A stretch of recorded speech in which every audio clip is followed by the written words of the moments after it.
అసలు ఈ పల్సర్ వెహికల్‌లో ఈ రబ్బర్ ఎందుకిస్తాడో గాని మనకి అర్థం కాదు భయ్యా. ఎందుకంటే ఈ రబ్బర్ స్టామినా అనేది ఆ విధంగా ఉంటది. ఇక్కడ చూడండి రబ్బరేసి ఒక 4, 5 దెబ్బలు కిక్ కొట్టుంటాను. రబ్బర్ పగిలిపోద్ది. ఓకేనా? అయితే ఇంకా కస్టమర్ మన కాడ బండి ఇచ్చాడు కాబట్టి రిపేర్‌కి ఇచ్చినప్పుడు కంపల్సరీగా ఈ రబ్బర్ అనేది డ్యామేజ్ ఉంటది కాబట్టి ఈ రబ్బర్ అనేది మనం కంపల్సరీగా రీప్లేస్‌మెంట్ చేస్తాం ప్రతి బండిలో. అది స్టాండర్డ్‌గా ఉంటదంటే ఇప్పుడు దాకా మనం వేయడమే తప్పితే మళ్ళీ బండి గాని షాప్‌కి వచ్చిందంటే మళ్ళీ పగిలిపోతది. అంటే ఆల్మోస్ట్ చాలా మంది మెకానిక్‌లు దీన్ని వేయడం మానేశాడు. అయితే నేనైతే డెఫినెట్గా వేస్తుంటా ప్రతి బండిలో. అయితే ఇక్కడ జరిగేది ఏంటంటే ఇక్కడ చూడండి ఎప్పుడైతే మనం బండికి కిక్కు కొడతామో కొట్టినప్పుడు ఇక్కడ దీనికి వచ్చి బాగా గట్టి రాదు. మనం కిక్ రాడు గట్టిగా కొడతాం కదా, కిక్ రాడు ఐరన్ కిందనేది ఐరన్ మధ్యలో రబ్బరు అట్టే చిట్లి పగిలిపోద్ది రబ్బరు. ఓకేనా?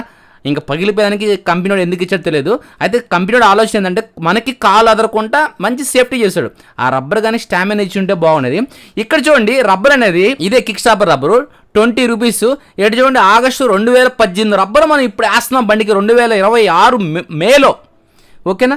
ఇన్ని రోజులు రబ్బర్ ఆడుందంటే ఎంత గట్టిగా వాడుతున్నారు చూడండి మెకానిక్లు. అయితే మనం అయితే ఇంకా తప్పదు కాబట్టి ప్రతి బండిలో వేస్తూ ఉంటాం, అది పగిలిపోతూ ఉంటుంది.